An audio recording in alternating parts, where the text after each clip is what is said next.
Hello and welcome to 7 Minute Sessions with me, Sherry Crowley, your friendly executive and entrepreneurial women's ADHD coach. This is the first day of our series on boosting motivation with ADHD. So let me give you the TLDR. TLDR means too long didn't read, if you didn't know that. So the TLDR for today, one, motivation in ADHD brains works differently. We don't naturally produce as much dopamine, that feel-good chemical that drives reward and pleasure.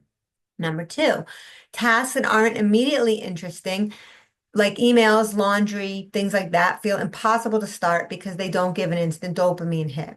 Number three, this is why we're drawn to things that are stimulating or novel or new and may hyper focus on exciting projects like your Pinterest board or whatever's exciting to you while avoiding boring ones. So knowing this, you should not be surprised that you lack the motivation to do stuff you don't like or boring. This stuff that does not produce dopamine, the boring stuff, not surprising.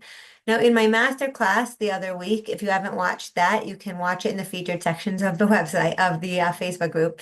I talked about the key to ADHD management being about acceptance. And when it comes to motivation, this extends to not having unrealistic expectations, accepting the reality of your behavior. Why do you expect yourself with your low dopamine brain? Why do you expect yourself to be motivated to do boring things, pay laundry, do paperwork, do admin work? Do budgeting, which has all kinds of emotional narratives tied up with it. Ask yourself if your expectations of yourself is that you should feel motivated to do shit that's not fun or shit that's boring. Are you expecting yourself to feel some motivation at some point to do these things? And then, due to that expectation, do you have shame that you don't want to and don't do these things? So, if that is the case, if your expectations of yourself wanting to do these things is unrealistic, my first tip, start with dropping the expectation that you're ever going to want to do this shit. Now you might. Why? Once you start doing it a lot of times and it becomes a habit and it's something that actually feels good, once you fold your laundry, the minute it comes out of the dryer for, I don't know, like 3 weeks of laundry, and you find out how useful that is, and you find out how nice it is not to have the pile of laundry that sits on the bed and then sits in the bag and then sits to the kitchen and then moves to the chair. Once you find how nice it is to clear, to have it just done the minute it's out of the laundry, out of the dryer, and how clear your head feels, and you've done this enough times, then you feel the motivation. The motivation for ADHD people, I can't say this enough, comes after the action.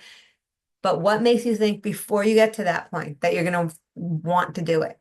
So here's the thing, and some of you are going to balk in your head about what I'm going to say next, and you're going to say to yourself, it's different for you that you lack the motivation. Your lack of motivation is different because of the specifics of your life. And I'm sorry to say that your specifics are unique to you, but this applies just the same. And that is just because you don't feel like doing something doesn't mean that you can't do it. We've all done stuff we don't want to do, especially as executives and entrepreneurs.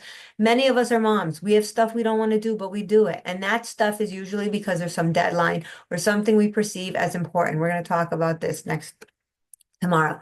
So if you're an executive and you have a boss, a team, people are depending on you. It's not saying it looks pretty, but you with a fire under your ass, you'll get it done. Same with entrepreneurs. You have something due for a client. You're going to be motivated by not losing the client, right? And then you get it done. Your kids, you need to get them to school. You need to keep them alive. You'll get those things done. But the shit without a concrete why or deadline, the boring day-to-day shit that's piling up and adding chaos to your life and to your physical space, that's the hard stuff. There's a guy I love. He's called Gary John Bishop. He wrote a book. It's one of my favorites called Stop Doing That Shit. And easy read. It takes me forever to read because I get distracted and I read like half of every book, but I read the whole one of this. And his contention is that your feelings about wanting to do it really make no difference. You can still do it. Now you might be saying, Sherry, come on, lady, we've been here for almost 5 minutes into this, and all you've told me is that it doesn't matter if I want to do something, I can still do it. However, my own experience is saying I can't. I don't do the thing I tell myself I need to do, and then I just sit on the couch. So here's my best tip to start. Gamify whatever it is for yourself. Use what the collective they, the ADHD collective they, call the 5 minute rule. Pick one task, one thing that you need to do, and see if you can, that you've been procrastinating, and see if you can do it for 5 minutes. That's it. Say, can I do X for 5 minutes? Once you start, you will want to do it more and more, and you'll get into it. And if you don't want to do it more and more, then you have 5 minutes done more than you have 5 minutes more done than you had done before.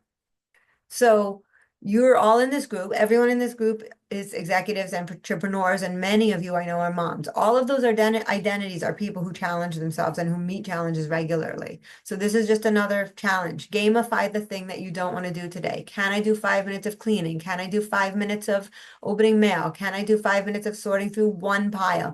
Can I do 5 minutes of cleaning off my workspace to help clear my head? Something we will talk about next week, by the way. We're not talking 25 minutes. We're talking about 5 minutes. You can do that. If you say you can't do 5 minutes, I'm going to call bullshit and tell you that can't means won't. ADHD or not. I learned that when I was 19 years old from this man named Mike McNally when I was in drug rehab. Can't just means unwilling. That has proven to me to be true over and over. So if you join me this winter in my coaching group, we will get much deeper into that about the motivation and the concept of language and thoughts and being and doing. But for now, in this 7 minute session, I invite you to challenge yourself today to do 5 minutes of something you are unmotivated to do, anything. Again, one thing, keep it small and simple.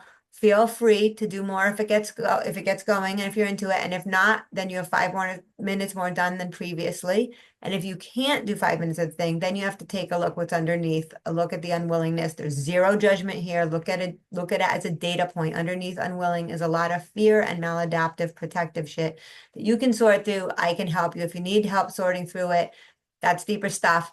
I'm at my 7 minutes for today. Let me know in the comments what previously procrastinated task you were going to do or did for 5 minutes today and how did it go? Bye.